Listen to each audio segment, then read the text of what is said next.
আমার সৎ ভাই আমাকে একা পেয়ে জঙ্গলে নিয়ে যেভাবে কাজ করল, বন্ধুরা গল্পটি সম্পূর্ণ শুনলে আপনাদের পাইপ দিয়ে টপটপ করে পানি চলে আসবে। আপনারা হাতের কাজ করতে বাধ্য হবেন। হাতের কাজ করার আগে অবশ্যই হাতের কাছে টিস্যু রাখবেন। গল্পের সম্পূর্ণ আনন্দ নিতে অনুগ্রহ করে শেষ পর্যন্ত থাকুন। ঘরের সব কাজ শেষ করে আমার আম্মি বাবার সাথে তাদের রুমে চলে গেলেন এবং আমি সরাসরি সাজিদ ভাইয়ের রুমে চলে গেলাম। আমি সাজিদ ভাইয়ের রুমে ঢুকতেই দেখলাম তিনি জানালার পাশে দাঁড়িয়ে আছেন। আমি রুমে ঢুকে ভিতর থেকে দরজা বন্ধ করে সাজিদ ভাইয়ের কাছে পৌঁছালাম। আমি সাজিদ ভাইয়ের চোখে অস্ত্র প্রবাহিত হতে দেখলাম। তখন ভাইজান আমার চোখের দিকে তাকিয়ে বললেন, শরিগু, সম্ভবত তিনি ভিতরে ভিতরে খুব খারাপ অনুভব করছিলেন। তিনি যেন এমন অনুভূতির মধ্য দিয়ে না যান। তাই আমি এগিয়ে গিয়ে সাজিদ ভাইকে জড়িয়ে ধরি এবং ধীরে তার কানে বললাম, ভাইজান, এই বয়সে এমন ভুল প্রায় হয়ে যায়, কিছু যায় আসে না। যাই হোক, আমরা তো আসলে সত্যিকারের ভাই বোন নই। গিয়ে আমার এ কথা শুনে সাজিদ ভাই আমাকে অবাক হয়ে তাকালেন এবং বলতে লাগলেন, কিন্তু আমরা তো ভাই বোনই, আমাদের এটা ভুলে গেলে চলবে না, আমাদের সীমা মেনে চলা উচিতই। তখন আমি তাকে টিটকারি দিয়ে বললাম, আচ্ছা জি, এখন বড় সীমার কথা মনে পড়ছে। তখন তো মনে পড়েনি, যখন আমাকে গোসল করতে দেখছিলেন তখন আপনার সীমা কোথায় গিয়েছিল? এরপর আমি সাজিদ ভাইকে বললাম, আমি কাউকে কিছু বলবো না, এ নিয়ে চিন্তা করো না। আপনি আমার সবসময়ের বড় ভাইজানই থাকবেন এবং আমি সবসময় আপনার প্রিয় ছোট বোনই থাকব। কি? তারপর আমি এক চোখ টিপে আমার ভাইজানকে বললাম, যাই হোক ভাইজান, একবার ট্রাই করতে তো কিছু যায় আসে না। আমি কাল সন্ধ্যায় আপনার জন্য অপেক্ষা করব। কি? এই কথা আমি হাসতে হাসতে আমার সাজিদ ভাইকে বলেছিলাম। এতটা বলে আমি তার রুম থেকে বেরিয়ে এলাম। হ্যালো বন্ধুরা, স্বাগতম আপনাদের সবাইকে আমাদের আরও একটি রোমাঞ্চকর গল্পে। আশা করি আপনাদের এই গল্পটি খুব পছন্দ হবে। বন্ধুরা, আমার নাম রুবিয়া এবং আমার বয়স 9 বছর। আমি কেমিস্ট্রির খুব ভালো একটি ছাত্রী এবং কেমিস্ট্রি আমার সবচেয়ে প্রিয় সাবজেক্ট। আমার সাজিদ ভাইয়ের বয়স 2-1 বছর এবং তিনিও আমার সাথে একই কলেজে পড়েন। আমি ফার্স্ট ইয়ারে পড়ছি। আমরা দুই ভাই বোন একই ইউনিভার্সিটিতে পড়ি। আমাদের ক্লাস সকাল 9:00টায় শুরু হয়। আমরা দুই ভাই বোন একসাথে বিশ্ববিদ্যালয়ে যাই।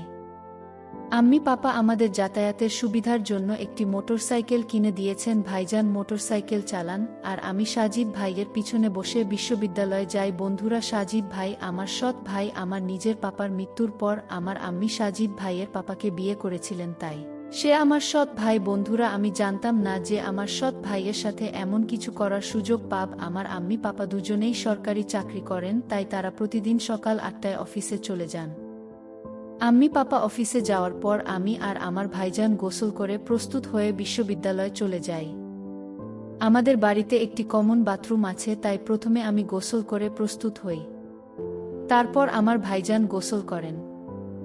সাধারণত মেয়েদের প্রস্তুত হতে বেশি সময় লাগে, তাই আমি আগে গোসল করতে যাই।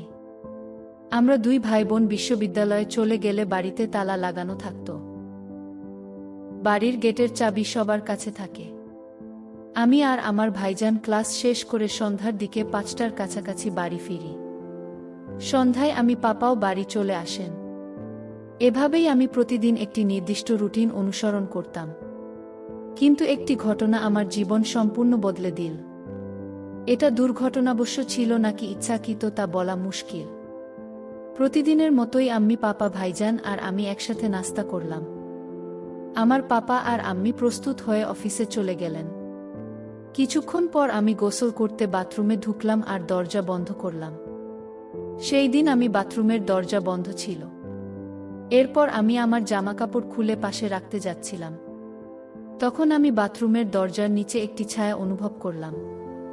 আমি শাওয়ারের নিচে দাঁড়িয়েছিলাম। আমি একটু ভয় পেয়েছিলাম, তবুও ভেবেছিলাম এটা আমার মনের ভুল।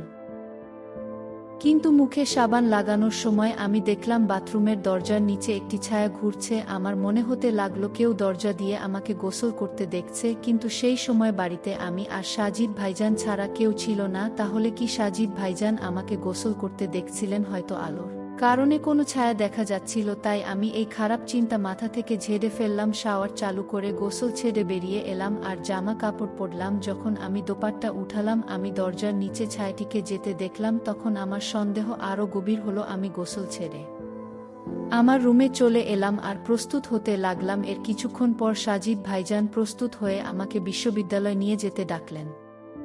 আমি আর আমার ভাইজান বাড়ির দরজা বন্ধ করে বিশ্ববিদ্যালয়ের উদ্দেশ্যে রওনা হলাম। সাধারণত প্রতিদিন আমি মোটরসাইকেলে ভাইজানের পিছনে বসি আর আমার ব্যাগ তার আর আমার মাঝখানে রাখি।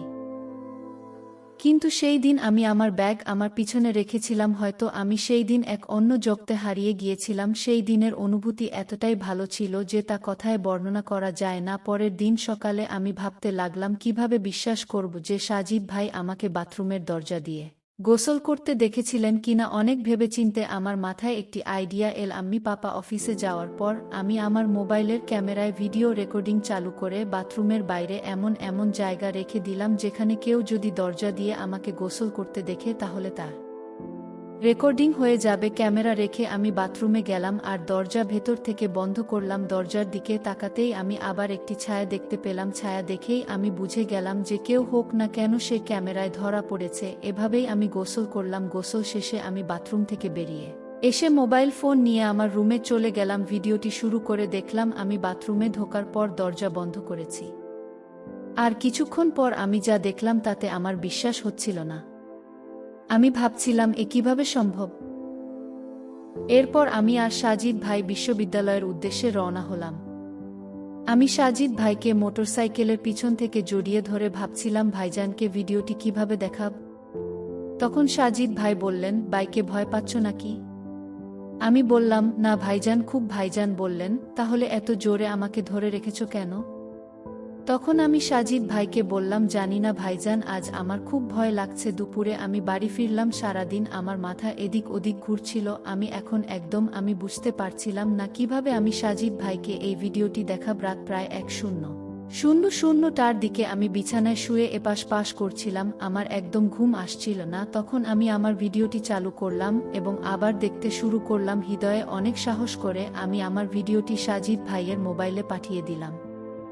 প্রায় 5 মিনিট কেটে গেল, কিন্তু তিনি ভিডিওটি দেখেননি। আমি ভাবতে লাগলাম সাজিদ ভাই ভিডিওটি কেন দেখছেন না। আমি বারবার দেখতে লাগলাম। প্রায় 1 ঘন্টা কেটে গেল, কিন্তু সাজিদ ভাই এখনও ভিডিওটি দেখেননি। সাজিদ ভাই কি ঘুমিয়ে গেছেন নাকি? এইসব কথা আমার মাথায় আসছিল। 1 রাত কেটে গেল, কিন্তু আমি কোনো উত্তর পেলাম না। আমি হতাশ হয়ে ঘুমিয়ে পড়লাম। পরের দিন ছিল রবিবার হওয়ায় আম্মি পাপা ভাই এবং আমি সবাই বাড়িতেই ছিলাম। আমরা সবাই একসাথে নাস্তা করলাম। নাস্তার সময় আমি সাজিদ ভাইয়ের মধ্যে কোনো পরিবর্তন দেখিনি। এর মানে ছিল সাজিদ ভাই এখনও ভিডিওটি দেখেননি। সকাল 1:00টায় আমি আমার রুমে বসেছিলাম। হঠাৎ আমার মোবাইলে একটি মেসেজ এল। আমি মোবাইল ফোন তুলে দেখলাম সাজিদ ভাই একটি মেসেজ পাঠিয়েছে। ভাইজানের মেসেজ দেখে আমার হৃদস্পন্দন বেড়ে গেল। সাজিদ ভাই আমার ভিডিওটি দেখে ফেলেছে। আমি সাজিদ ভাইয়ের মেসেজের উত্তর দিলাম এবং ভিডিওটি পাঠানোর সাথে সাথেই দেখা হয়ে গেল। আমি বুঝে গেলাম সাজিদ ভাই ভিডিওটি দেখেছেন। আমি কিছুক্ষণ অপেক্ষা করলাম, কিন্তু কোনো উত্তর পেলাম না। আমি আমার ভাইজানের উত্তরের অপেক্ষায় ছিলাম, কিন্তু দুপুর পর্যন্ত আমি কোনো উত্তর পেলাম না। দুপুরে আমরা সবাই একসাথে খেতে বসলাম। তখন সাজিদ ভাই চুপচাপ মাথা নিচু করে খাবার খাচ্ছিলেন। সাজিদ ভাই তার খাবার শেষ করে উঠে গেলেন এবং তার রুমে চলে গেলেন। আমি আম্মি পাপার সামনে সাজিদ ভাইকে বললাম, ভাইজান, আমি কিছুক্ষণ পরে তোমার রুমে আসব। আমার তোমার সাথে পড়াশোনার কিছু বিষয়ে আলোচনা করতে হবে। সাজিদ ভাই কিছু না বলে তার রুমে চলে গেলেন। সবাইজের খাবার শেষ হওয়ার পর আমি টেবিল থেকে সবকিছু পরিষ্কার করলাম। সব কাজ শেষ করে আমার আম্মি পাপা তাদের রুমে চলে গেলেন আর আমি সরাসরি সাজিদ ভাইয়ের রুমে চলে গেলাম। আমি সাজিদ ভাইয়ের রুমে ঢুকতেই দেখলাম তিনি জানালার পাশে দাঁড়িয়ে আছে। আমি রুমে ঢুকে দরজা ভেতর থেকে বন্ধ করে সাজিদ